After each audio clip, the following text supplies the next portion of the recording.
Même si on vous a empêché, il paraît qu'il y a eu une campagne pour demander que vous ne veniez pas nous écouter.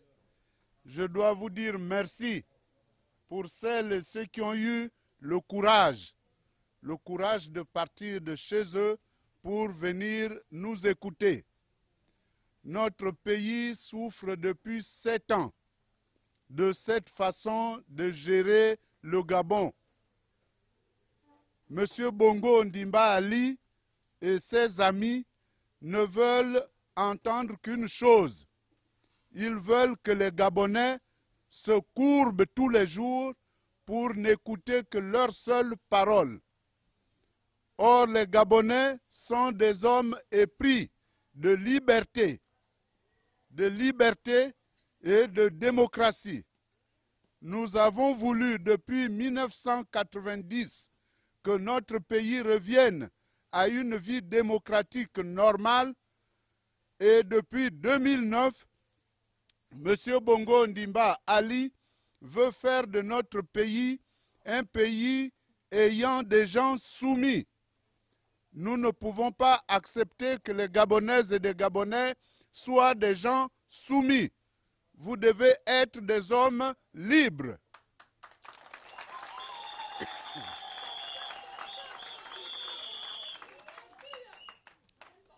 Vous savez que en 2009, j'avais participé aux côtés d'autres compatriotes à amener M. Bongo Ondimba Ali au pouvoir. Nous l'avions amené parce que nous étions convaincus qu'il allait travailler pour les Gabonaises et les Gabonais, qu'il allait travailler pour le Gabon. 7 ans après, nous devons reconsidérer notre position et moi, en premier, j'ai pris la décision de me séparer de lui parce que notre mariage n'a pas été bon.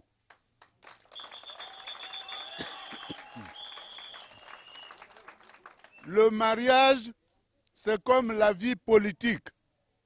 En politique, il n'y a pas d'accord éternel.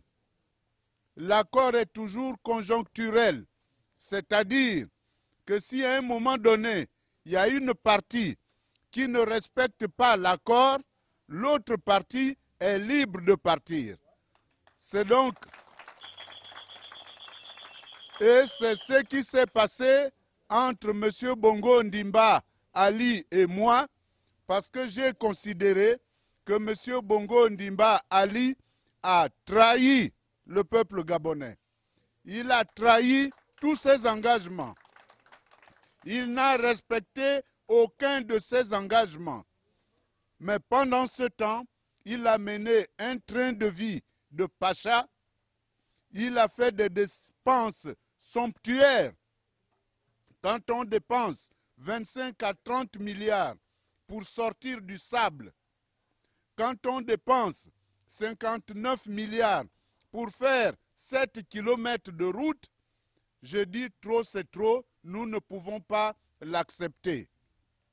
Et c'est donc sur ce, excusez-moi parce que je suis grippé, oui c'est effectivement la route, les routes de l'émergence sont là pour nous faire boire la poussière.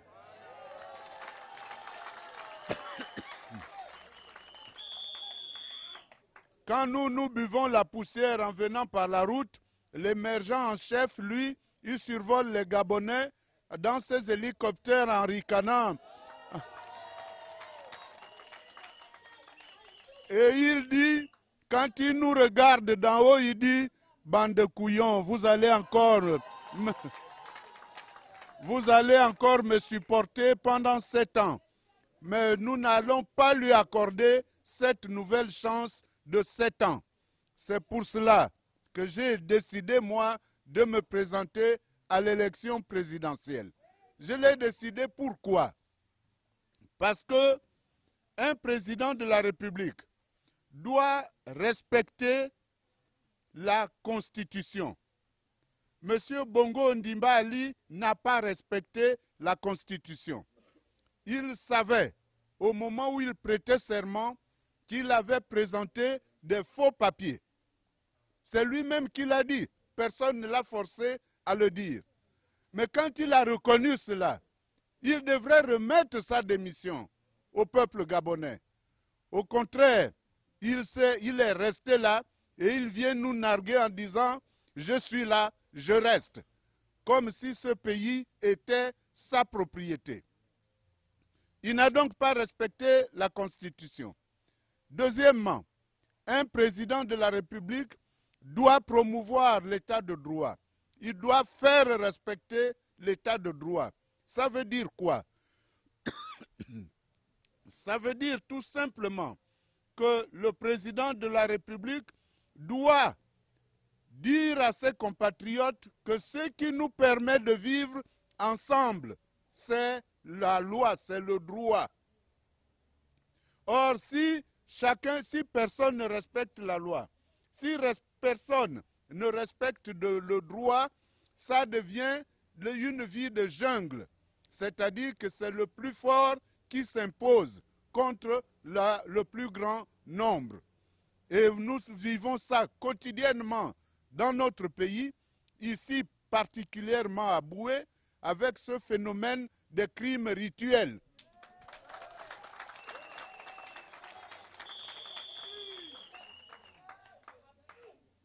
Tous les jours, tous les mois, il y a toujours des crimes. On arrête des gens et 2 jours après, ils sont dehors, ils nous narguent en disant est-ce que vous savez à qui vous avez affaire?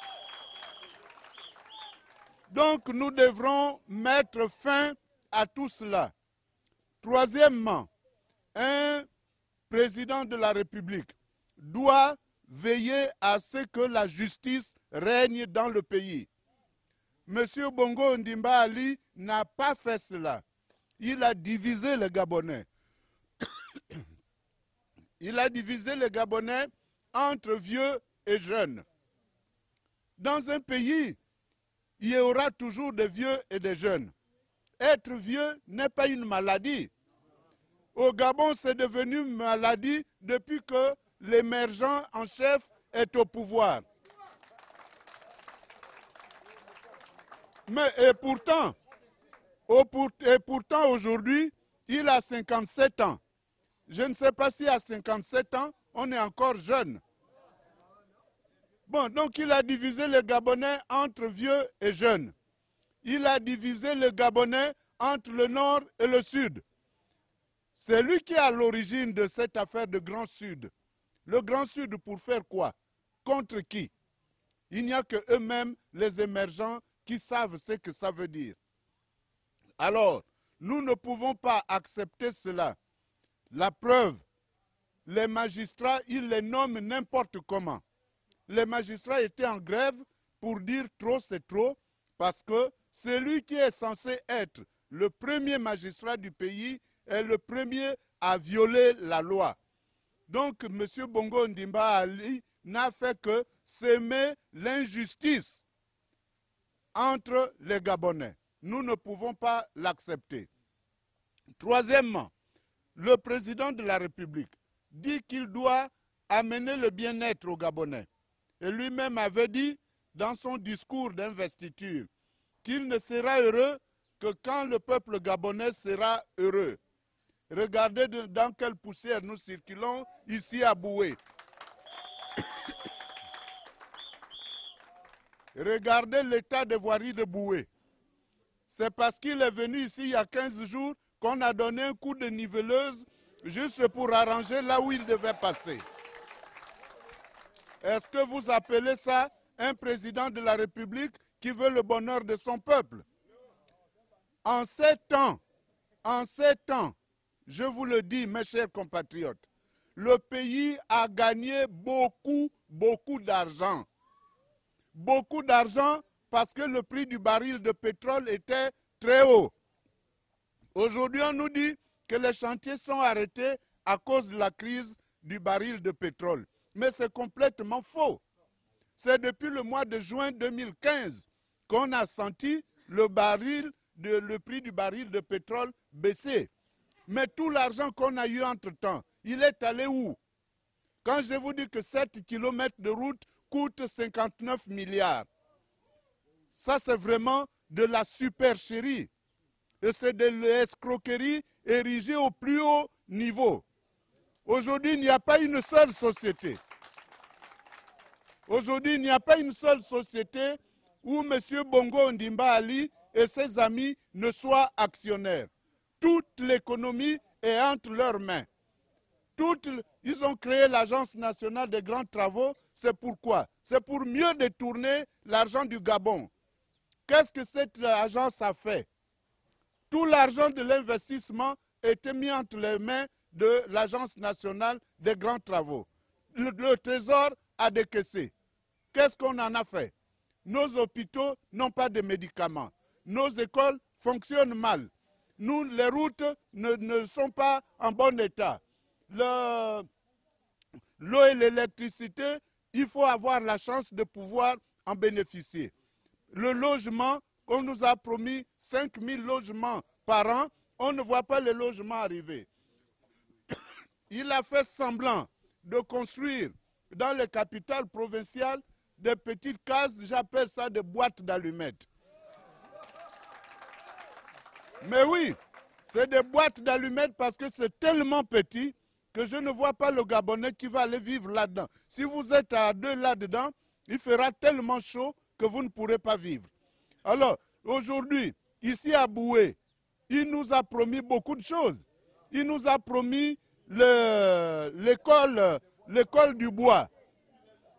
La société est partie parce qu'elle n'est pas payée. Pour 2 milliards de francs. Je lui ai fait un rapport lorsque j'étais à la suite de mon passage ici avec le bureau de l'Assemblée nationale. Il s'en fout. Il n'en a pas tenu compte. L'université verte, elle est où? C'est zéro, elle n'existe pas. On nous a dit, dès qu'il est arrivé, que voilà, maintenant, personne ne doit exporter le légume. Il faut que ça soit transformé sur place. Mais le 3 juin dernier, la Banque mondiale, ce n'est pas des Gabonais, parce qu'il va dire que nous mentons encore. Alors que c'est lui le plus grand menteur. La Banque mondiale a publié son rapport sur l'audit. C'est-à-dire que la banque a fait une enquête pour savoir quels étaient les effets produits par la décision du gouvernement gabonais de ne plus exporter les grumes. Le rapport montre que les résultats sont nuls parce que ça n'a pas permis d'apporter la croissance, c'est-à-dire de permettre de gagner plus d'argent que par le passé. Ça a tué près de 18 000 emplois. Il n'y a pas eu beaucoup de sociétés qui se sont construites, qui ont été construites pour transformer le bois sur place. Donc c'est une décision qui a été négative pour l'économie de notre pays. Et M. Bongo Ondimba, avec son gouvernement, avait empêché les entreprises d'aller écouter le rapport de la Banque mondiale. C'est justement parce qu'ils avaient peur que les entreprises soient informées de cela. Comme aujourd'hui, M. Bongo Ondimba Ali, il dépense de l'argent. Ces ministres sont maintenant obligés de rester chez eux. C'est près de 100 millions qu'on donne à chaque ministre pour dire « va là-bas pour faire la politique ». Il faut absolument que M. Boa puisse être réélu.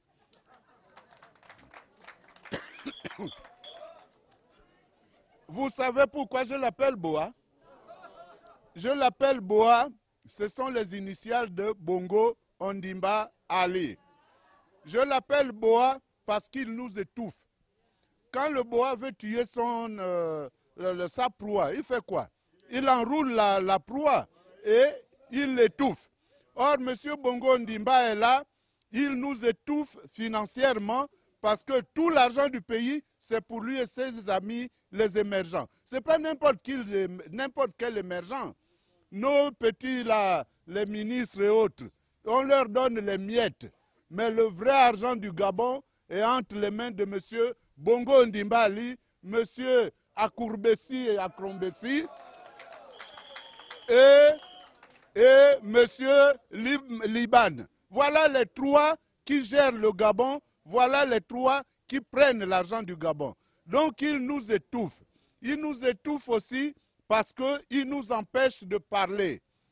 Ils vous empêchent de venir nous écouter parce qu'ils ont peur de la vérité. Mais le jour du vote, est-ce que le jour du vote, les gendarmes qui l'utilisent aujourd'hui pour vous empêcher de venir à nos réunions vont vous accompagner dans l'isoloir? Bon, alors, dans ces conditions, pour montrer, il faut que vous soyez les messagers auprès de vos familles, auprès de vos amis, de vos parents, pour faire comprendre que ce monsieur nous a menti. Ce monsieur est un imposteur. Il s'est demandé à Franceville ce qu'il m'a fait. Mais il ne m'a rien fait personnellement. Ce qu'il m'a fait et qui fait que je sois virulent envers lui, c'est parce qu'il nous a embarqués dans une escroquerie nationale. L'escroquerie, il nous a embarqués dans une affaire pour tromper le peuple gabonais. Parce que les chiffres qu'on nous affiche aujourd'hui sont des faux chiffres. Sont des faux chiffres. À Libreville, partout là, il y a une campagne d'affichage. Il est fier d'avoir fait 600 km en 7 ans. Pendant que les autres présidents réalisent 5 000 km en 7 ans. Mais si lui ne fait pas ces kilomètres-là, qui va le faire à sa place? C'est lui qui est président du Gabon. Donc il accepte d'être critiqué. Il dit qu'il a un bilan, les autres ont un passif. Mais quel passif? C'est lui qui décide. Il veut seulement que ce soit son point de vue qui passe. Donc, mes chers compatriotes, face à cette situation difficile dans laquelle le peuple gabonais est plongé, moi j'ai décidé d'être candidat et de vous offrir une nouvelle politique. Cette nouvelle politique se résume en 2 mots, Gabon d'abord. Gabon, Gabon,